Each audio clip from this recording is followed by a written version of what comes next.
الرحمن الرحیم۔ ہجر اسود کی گواہی۔ رسول اللہ صلی اللہ علیہ وآلہ وسلم نے ہجر اسود کے بارے میں فرمایا، اللہ کی قسم، اللہ اسے قیامت کے دن اس حال میں اٹھائے گا کہ اس کی 2 آنکھیں ہوں گی جس سے یہ دیکھے گا، ایک زبان ہوگی جس سے یہ بولے گا، اور یہ اس شخص کے ایمان کی گواہی دے گا جس نے حق کے ساتھ یعنی ایمان اور اجر کی نیت سے اس کا استعلام کیا ہوگا۔ مسلمان کی حق تلفی کی سزا۔ رسول اللہ صلی اللہ علیہ وآلہ وسلم نے فرمایا، جس نے اپنی قسم کے ذریعے سے کسی مسلمان کا حق مارا، اللہ نے اس کے لیے آگ واجب کر دی اور اس پر جنت حرام ٹھہرائی۔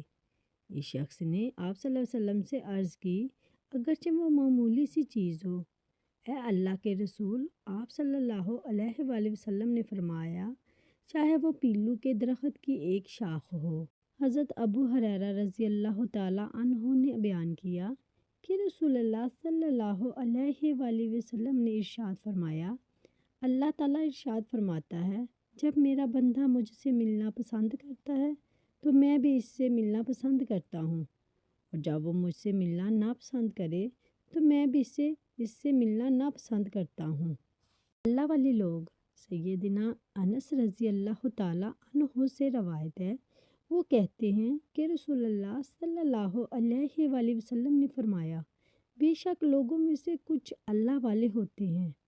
آپ صلی اللہ علیہ وآلہ وسلم سے پوچھا گیا، ان میں سے کون لوگ اللہ والے ہوتے ہیں؟